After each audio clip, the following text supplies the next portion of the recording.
तो students third chapter हम start करते हैं। थर्ड चैप्टर है two stories about flying. Page number कौन सा पेज नंबर है? हाँ, 32 से स्टार्ट हो रहा है। हिज फर्स्ट फ्लाइट और ब्लैक एरोप्लेन, ऐसे ये दो स्टोरीज है जो हम अलग अलग पार्ट में देखेंगे। जो पहला पार्ट है हिज फर्स्ट फ्लाइट, ये एक सीगल मतलब एक ऐसा बर्ड होता है, वाइट कलर का बर्ड होता है जो पॉन्ड्स या सी या ओशंस के आसपास रहता है। और दूसरी जो स्टोरी है ब्लैक एरोप्लेन, वो एक थोड़ी कंफ्यूजिंग स्टोरी है, वो मैं आपको बाद में समझाऊंगा। पहले हम फर्स्ट फ्लाइट पे कंसंट्रेट करते हैं। The young seagull was alone on his ledge. His two brothers and sister had already flown away the day before. He had been afraid to fly with them. Somehow he had taken little run forward to the brink of the edge and attempted to flap his wings. He became afraid. The great expanse of sea stretched down beneath, and it was such a long way down, miles down. एक young seagull की बात हो रही होती है। उसने उसके जो ब्रदर्स एंड सिस्टर्स है वो उड़ गए होते हैं, लेकिन अभी उसने वो खुद उड़ा नहीं होता, अपनी फर्स्ट फ्लाइट उसने नहीं ली होती है। तो जब वो ट्राई करता है, अटेम्प्ट करता है कि वो उड़ने जाए, तो वो क्या कर वहाँ पर एक क्लिफ होती है, क्लिफ के एज पे जाके वो उड़ने का ट्राई करता है, लेकिन फिर घबरा जाता है और स्टेप बैक ले लेता है। ठीक है, फिर वो देखता है कि पूरा सी कितना बड़ा एक्सपैंड हुआ है। अगर वो वहाँ से गिरेगा तो माइल्स नीचे है, वो क्लिफ से माइल्स नीचे सी है, वहाँ से गिर के शायद मर भी सकता है वो। ठीक है, he felt certain that his wings would never support him, so he bent his head and ran away back to the little hole under the ledge where he slept at night. उसे लगा कि वो नहीं पहुंच पाएगा, नहीं उड़ पाएगा, तो जिस होल में वो रात को सोता था, बस वहीं पर यार वहाँ पर जाके सो गया। Even when each of his brothers and his little sister whose wings were far shorter than his own ran to the brink, flapped their wings and flew away, he failed to muster up courage to take that plunge which appeared to him to so desperate. क्या हुआ कि उसने देखा कि कैसे उसके बड़े भाई और उसकी छोटी सिस्टर, जिसके विंग्स उससे भी छोटे हैं, वो भी उड़ गई है, ये न अभी तक नहीं उड़ पाया है। तो वो उतनी हिम्मत इकट्ठा नहीं कर पाता था वो डाइव करके उड़ने की। His father and mother had come around calling to him strictly, upbraiding him, threatening him to let him stir on his legs unless he flew off, but for the life of him he could not move. यानी उसके mother और father थे, वो लोग उसे call करते थे, उसे धमकियाँ दे रहे थे कि तुम भूखे रह जाओगे अगर तुम उड़ना नहीं सीखोगे। तो उसका कई बार कॉन्फिडेंस भी बढ़ा, लेकिन उसको स्कोल्ड भी किया था। लेकिन क्या हुआ कि वो उसने यानी वो वहाँ से हिल ही नहीं पा रहा था। That was 24 hours ago. Since then, nobody had come near him. The day before, all day long, he had watched his parents flying about with his brothers and sister, perfecting them in the art of flight, teaching him how to skim the waves and how to dive for fish. यानी वो ये बात थी 24 घंटे बाद। आज वो देख रहा था कि कैसे उसके ब्रदर्स एंड सिस्टर उसके मदर फादर के साथ उड़ रहे हैं, और साथ में उसके मदर फादर उसके ब्रदर्स एंड सिस्टर्स को सिखा रहे हैं कि कैसे अलग अलग फ़्लाइट में जो भी ऐसी टेक्निक्स होती है वो करना। उसमें से एक स्कीम जो टेक्निक है वो क्या है कि कोई कोई भी यानी यहाँ पर सी है, सी के सरफेस के ऊपर उड़ना, स्लोली उड़ना, उसको स्कीमिंग कहते हैं। ऐसे सब चीज़ें उन्हें सिखा रहे थे। He had in fact seen his older brother catch his first herring and devour it, standing on a rock while his parents circle around raising a proud crackle. And all the morning the whole family had walked about on the big plateau midway down the opposite cliff, taunting him with his cowardice. यानी क्या कि उसने देखा था कि उसका जो बड़ा भाई, उसने उसकी फर्स्ट फिश पकड़ी थी वो सी में से, और उसे खाना शुरू हो गया था। और जब वो खा रहा था तब उसके जो पेरेंट्स यानी मदर से और फादर थे, वो लोग एक बहुत ही प्राउड हो गए थे कि उसके ब्रदर ने ऐसा एक अचीवमेंट अचीव किया हुआ है। And all the morning whole family had walked about a big plateau, एक छोटा सा प्लेटो जैसा एरिया था जिसके ऊपर वो लोग चल रहे थे। और ये जो सीगल था वो उड़ नहीं पा रहा था, उसको बोल रहे थे कि तू कितना डरपोक है। The sun was now ascending the sky, blazing on his ledge that face the south. He felt the heat because he had not eaten since the previous nightfall. Slowly sun ascending मतलब sun ऊपर आ रहा था, और गर्मी आने शुरू हो गई थी, क्योंकि दोपहर का टाइम होता है, थोड़ी गर्मी होती है, गर्मी आनी शुरू हो गई थी। तो उसे वो गर्मी फील हो रही थी, और उसने कुछ खाया भी नहीं था काफ़ी टाइम से। ठीक है, एक एक दिन ऑलमोस्ट जैसा हो गया था. He stepped slowly out to the brink of the ledge and standing on one leg with the other leg hidden under his wing, he closed one eye then the other and pretended to be falling asleep. Still they took no notice of him. यानी उसने कोशिश की कि वहाँ पर आए, एक पैर अपना ऊपर रखे, आंखें बंद कर दे और सोने का प्रिटेंड करे, यानी ऐसा एक्टिंग करे कि वो सो रहा है, लेकिन उसके ब्रदर्स और सिस्टर्स और पेरेंट्स ने बिल्कुल नोटिस नहीं किया. He saw his two brothers and his sister lying on the plateau dozing with their heads sunk into their necks. His father was preening the feathers on his white back. Only his mother was looking at him.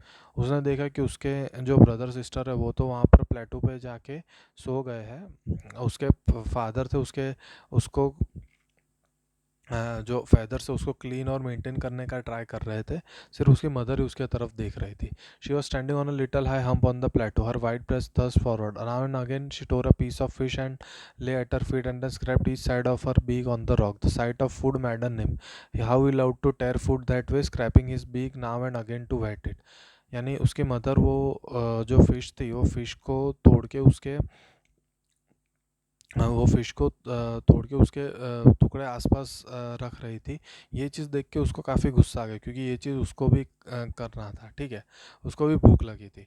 गा गा गा he cried begging her to bring him some food. Ga call she screamed back derisively, but he kept calling plaintively, and after a minute or so he uttered a joyful scream. His mother had picked up a piece of fish and was flying across to him with it. यानी वो उसकी mother को बुला रहा था, लेकिन उसकी mother उसे कह रही थी कि नहीं तू स्टूपिड, अभी तक तू उड़ना नहीं सीखा है इसलिए. लेकिन फिर उसने देखा कि उसकी मदर एक फ़िश का टुकड़ा लेके उसके तरफ उड़ के हुए आ रही है. He leaned out eagerly, tapping the rock with his feet, trying to get nearer to her as she flew across. But when she was just opposite to him, she halted when her wings motionless, the piece of fish in her beak almost within reach of his beak. He waited for a moment in surprise, wondering why she did not come nearer, and then, maddened by hunger, he dived at the fish. With a loud scream, he fell outwards and downwards into space. यानी उसकी mother एक trick खेलती है, कैसा कि उसके पास लेके आती है, लेकिन बिल्कुल उसके पास नहीं आती, थोड़ी दूर रहती है और वहाँ पर एकदम से स्टॉप हो जाती है. तो वो उसे लगता है कि क्यों एकदम से स्टॉप हो गए. तो और उसकी मदर के उसके बीक में, यानी उसके मुंह में जो फ़िश होती है, वो फ़िश वो पकड़ने जाता है. तो जैसे वो पकड़ने जाता है तो वो थोड़ा आगे झुकता है, लेकिन वो तो क्लिफ़ पे होता है, तो क्लिफ़ से वो नीचे गिर जाता है और नीचे बहुत ही फास्ट वो गिर रहा होता है. With a loud scream he fell outwards and downwards into space. Then a monster's terror seized him and his heart stood still. He could hear nothing. यानी वो नीचे गिर रहा होता है तो एकदम से घबरा जाता है, एक मिनट के लिए तो सोच भी नहीं सकता क्या हो रहा है उसके साथ. ठीक है. Then but it only lasted a minute. The next moment he felt his wings spread outwards. The wing rushed against his breast feathers and then under his stomach and against his wing. He could feel the tip of his wings cutting through the air. मतलब ये एक minute के लिए वो घबरा होता है, लेकिन जैसे उसे फील होता है कि हवा ऊपर की तरफ आ रही है, उसको ऐसा उसे फील हो रही है उसके बॉडी पे, स्टमक पे, उसके विंग्स पे, और वो विंग अपना फैलाता है तो उसे पता चलता है कि मैं अभी शायद थोड़ा उड़ पा रहा हूँ ऐसा. He was not falling headlong now. He was soaring gradually downwards and outwards. He was no longer afraid.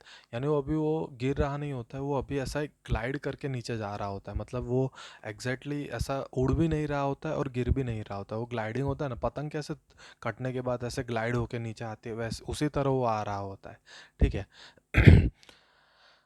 He was no longer afraid. He just felt a bit dizzy. Then he flapped his wing once and he soared upwards. Ga ga ga ga ga ga ga call out. His mother swooped past him, her wings making a loud noise. He answered her with another scream.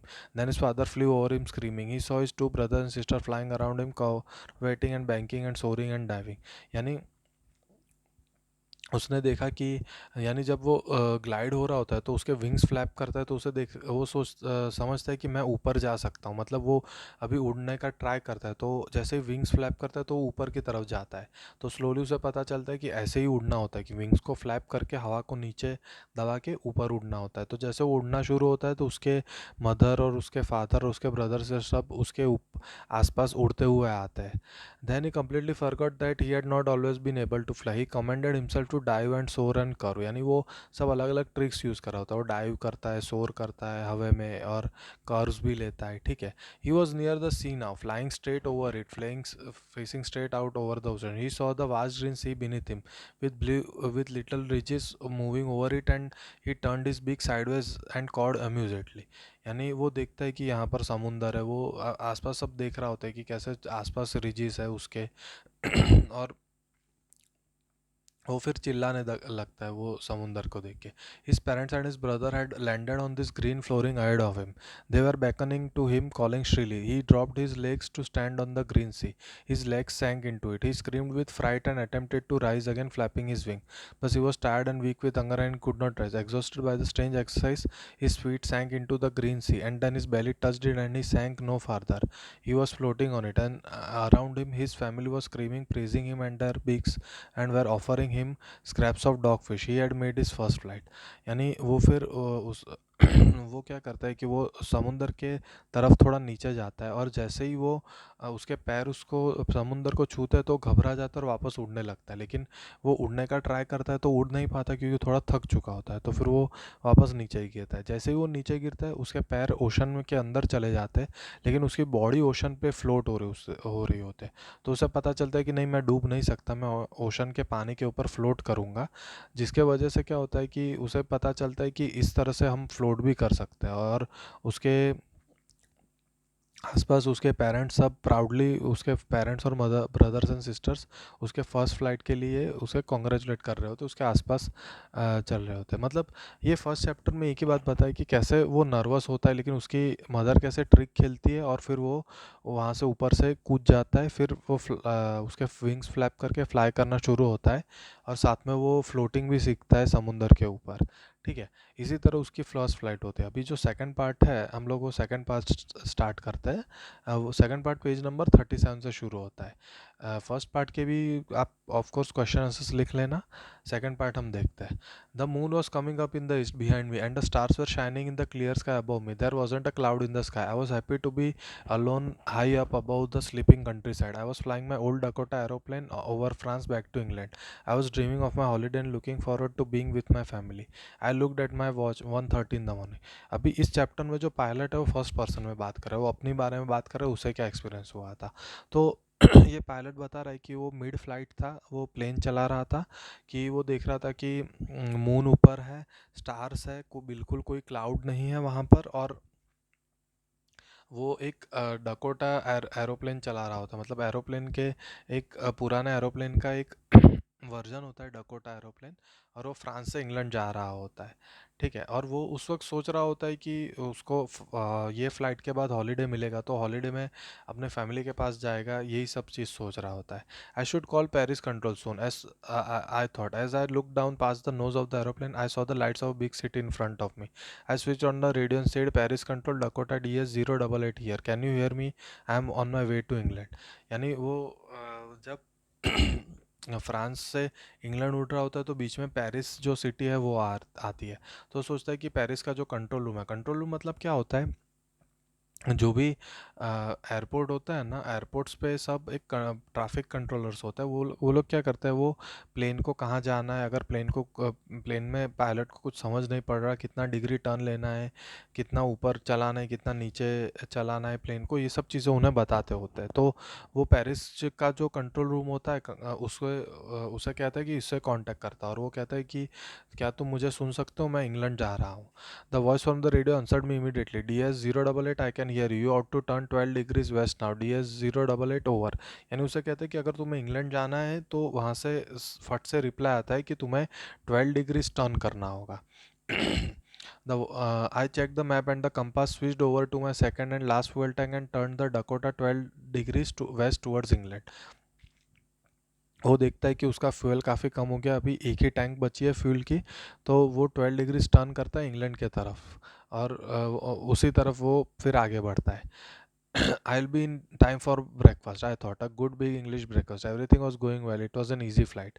यानी वो सोचता है कि सुबह breakfast मिले उसके पहले वो पहुंच जाएगा, और वो फ़्लाइट थी, वो सोचता काफ़ी इजी फ़्लाइट है, आराम से पहुंच जाएंगे. Paris was about 150 kilometres behind me when I saw the clouds, storm clouds. They were huge, they look like black mountains standing in front of me across the sky. I knew I could not fly up and over them and I did not have enough fuel to fly around them to the north or the south. यानी